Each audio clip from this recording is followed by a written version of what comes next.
Alright, I put together a few other practice problems of graphing sine and cosine. Just a little extra help to get ready for the test that's coming up. This would be the warm-up problem. And it says graph f of x is equal to -1 plus 2 cos x. Alright, let's check out the numbers and see what they mean. We have this number that is disconnected from the trig function, so that is going to be our shift, up or down. That's supposed to be an I. So that's an up or down shift. A vertical shift. The number in front of the trig function is the amplitude. That's how high and low we go above our baseline, or where our vertical shift lands us. The number in front of the x is used to determine amplitude, 2 pi divided by the number in front of x. So our amplitude here is going to be, or our period, our period is going to be 2 pi. And we do not have parentheses around this with a plus or minus half pi or pi, a shift to the left or the right.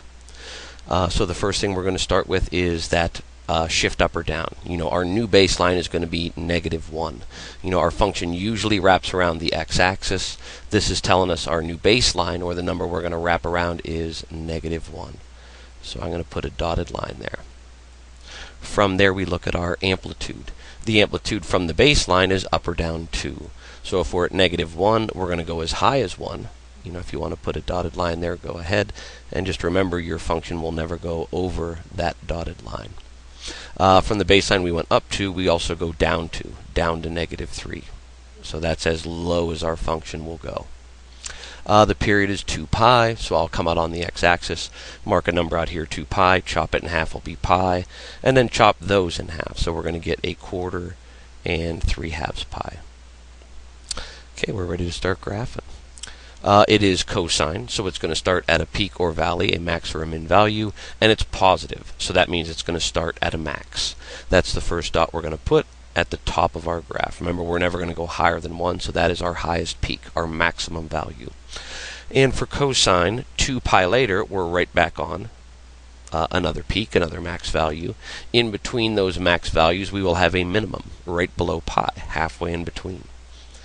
Between the first peak and the first valley, we're going to cross not the x-axis. If you put your point here, that's going to be wrong. We cross the baseline at a half pi, so that point will be down here at a height of -1 on the y-axis. And between the valley and the peak at 3/2 pi, we will also have another crossing of the baseline. So here we are ready to connect the dots. Remember, it's not straight lines. This is a smooth flowing curve for cosine. There we go. Alright, let's get to the real problems on the worksheet. The first one here is y equals 6x. So I look for a vertical shift up or down. There is none. I look for a shift left or right. There is none. I see that my amplitude is equal to 1, the number in front of the trig function. So we're going to go up to 1 or down to -1. Here, the period has been changed. That number in front of x is going to change the period.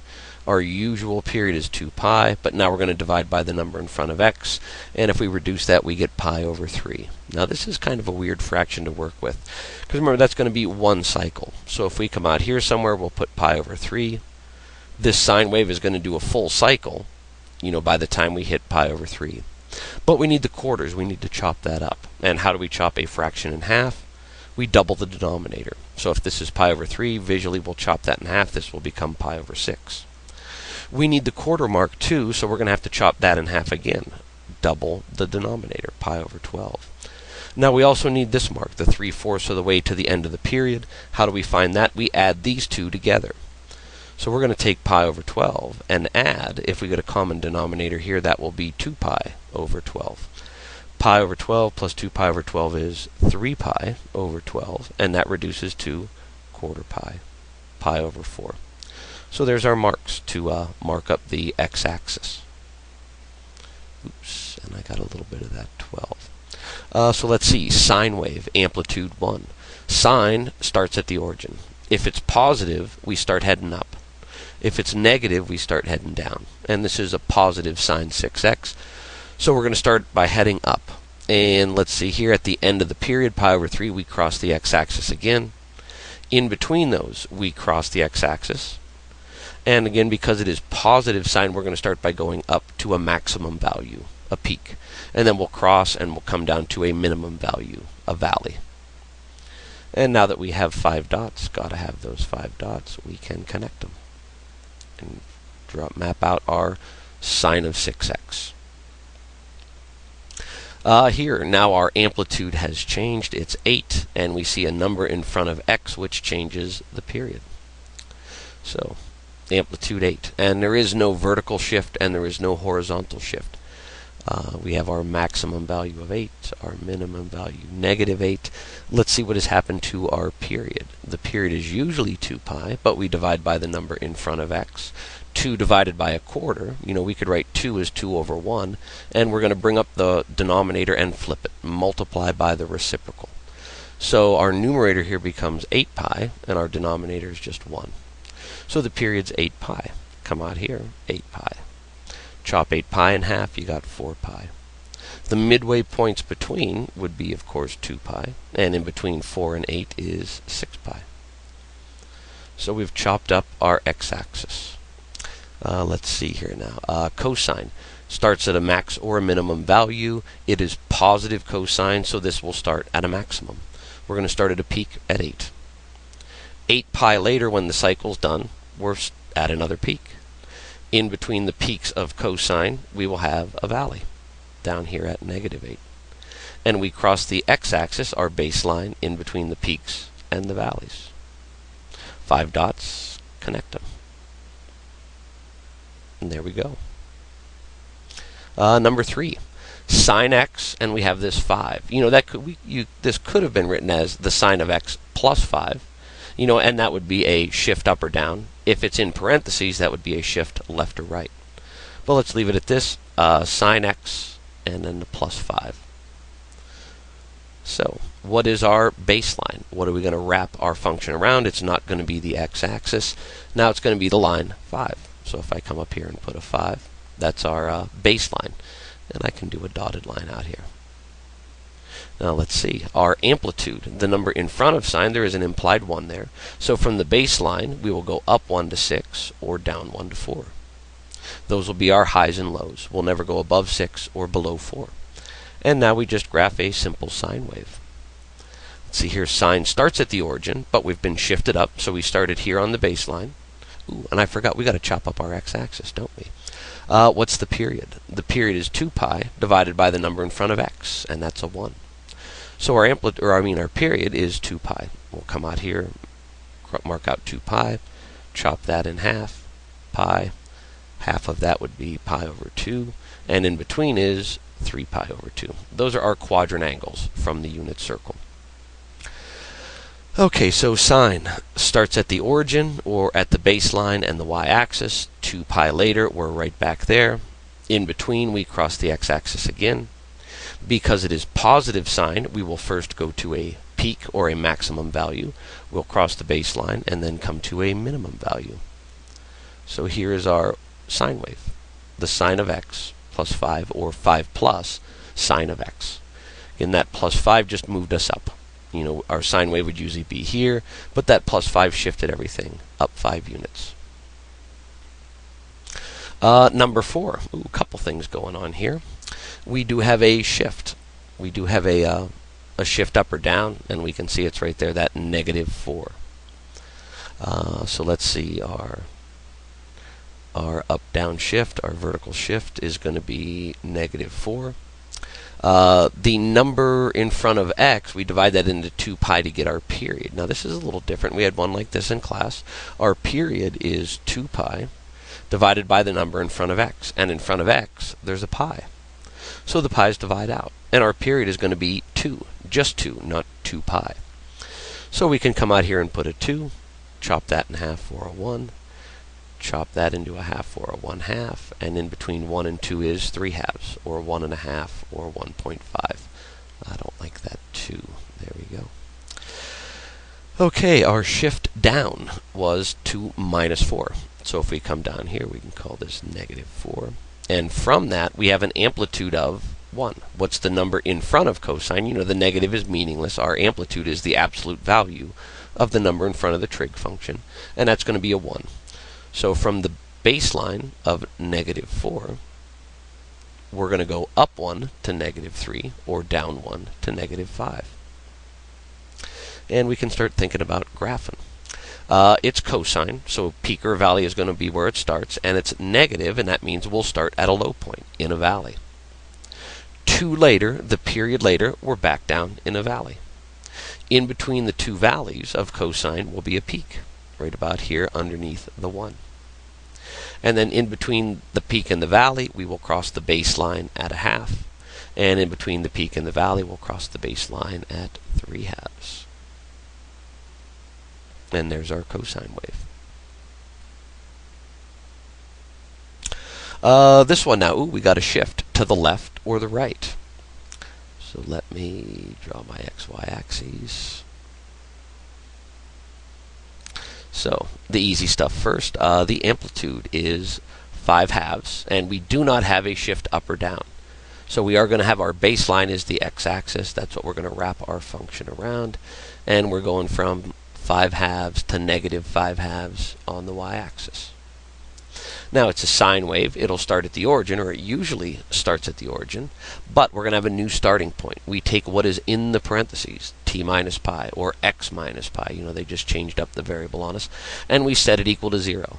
Sine usually starts at the origin. If we solve this for t, now it says t equals pi. So that's where we're going to start. Let's see here. So if we know our starting point is going to be pi radians, let's see what our period is. The period is the number in front of the variable divided into 2 pi. There is a 1 in front of the t, so 2 pi divided by 1 is 2 pi. So if we start at pi, if that's where this graph begins, the period tells us where we end. If we're starting at pi, we're going to end 2 pi later at 3 pi. Or another way to get this endpoint, you know, we took what is in the parentheses and we set it equal to 0 to get our new starting point. We can take what is in the parentheses t minus pi and set it to our old ending point. We usually start at 0. We usually end at 2 pi. So if we solve this for t, we would add pi to both sides and get t equals 3 pi, our ending point. Or again, the first method I showed you, find the starting point and then figure out what the period is, and that will give you the ending point. So we're ready to go. Sine, positive sine, usually starts at the origin, but this one has been shifted over to pi. And we're going to end on the x-axis, 2 pi later, here at 3 pi. Sine crosses to start and end the x-axis, and we're going to cross in the middle. In between those, at first we will have a peak, because it is positive sine. We're going to start out by going up, and then down into a valley at 5 halves. And this would be 2 pi. Here we would have 5 halves pi. That's a 5 halves. And this would be 3 halves pi for our peaks and our valleys. Start out by hitting a peak at 3 halves, cross at 2 pi, valley at 5 halves pi, end the cycle at 3 pi. And just to make this look a little better, you see we're crossing every pi radians. So between pi radians and 0 pi radians, we will have another valley. You can always sketch that in there just for fun. All right, one more, number 6. This is cosine, and it also has a shift. So let's start with the easy stuff. We have no shift up or down, and our amplitude is 3. So that tells us where we can mark our y-axis from 3 to negative 3. Let's see here. Now the only thing we got to look at is our shift left over the. Let's look at the period also. The period is 2 pi divided by the number in front of our variable. Here it's a t. So that's 2 pi divided by 1 is 2 pi. So we can come out of here. We can call this 2 pi. We can call this pi. And negative pi. And let's find our starting point. Usually cosine would begin, positive cosine would begin at a maximum value or a peak. We would usually start here, but we have been shifted. So we take what is in the parentheses, t plus pi, we set that equal to the old starting point of 0. And we solve that for t. So we subtract pi from each side. Now we see it's t equals negative pi. So we're not going to start here at 0. We're going to start at negative pi. What is the period? The period's 2 pi. So if we're starting here at negative pi, the period's going to be, 2 pi later is going to be to the axis and then to 1 pi. That's a jump of 2 pi. So if we start here at this peak, we will end at another peak. In between the peaks, we will have a valley, right down here on the y-axis. And of course, we're going to cross our baseline or our x-axis at the halfway points between the peaks and the valleys, negative half pi and half pi. And we're ready to connect the dots. Oop, I missed that one a little bit, but you get the idea. That plus pi shifted everything to the left pi units. You know, this, our usual starting point, and we would have done the period of 2 pi. That would have been our usual ending point. We would have had our valley, below pi, and we would have our intercepts on the x-axis. So here's where the function usually is. But this plus pi moved everything to the left pi units. This jumped pi to the left. The first intercept jumped pi to the left. The valley jumped pi to the left. Oop, that one jumped back. This intercept jumped pi, as did, grabbed the wrong one there. And the ending point jumped pi radians. You know, everything jumped to the left. And that's just a little extra practice. We'll still do a review before the test, and then we'll have a test on graphing sine and cosine.